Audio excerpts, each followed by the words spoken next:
Saya tidak Tapi dengan lokal konten tadi Ya. itu? Kan tidak hanya rumah gadang, sistem, cara berpikir, pola berpikir, ini lebih penting daripada bangunan-bangunan. Ya. Justru saya concernnya pada pola pikirnya itu. Bukan pada bangunannya, bangunannya boleh seperti apa saja. Saya tidak mungkin kita akan mempertahankan berkhutbah ke sana kemari, rumah gadang harus begini.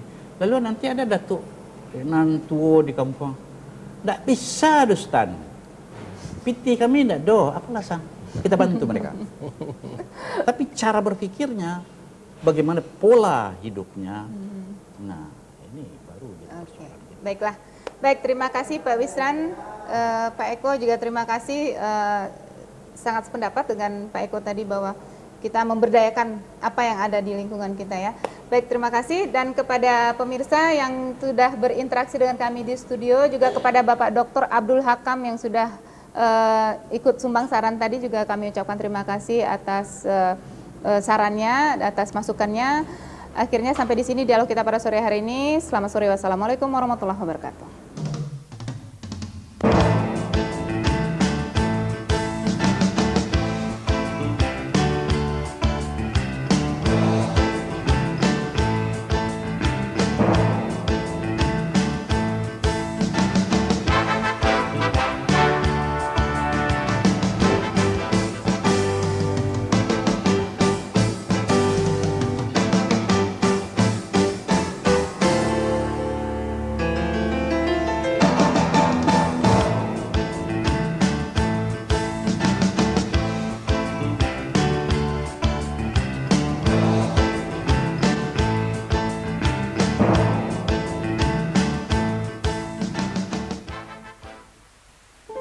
Bencana gempa sepertinya makin akrab dengan kehidupan kita.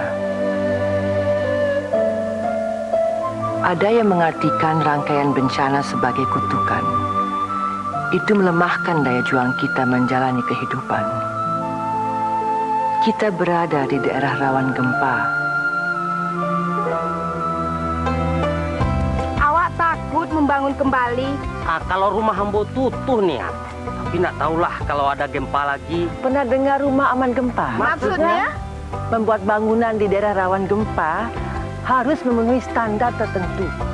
Bahan yang dipakai, struktur yang dipilih, dan teknik pembangunannya mesti teruji.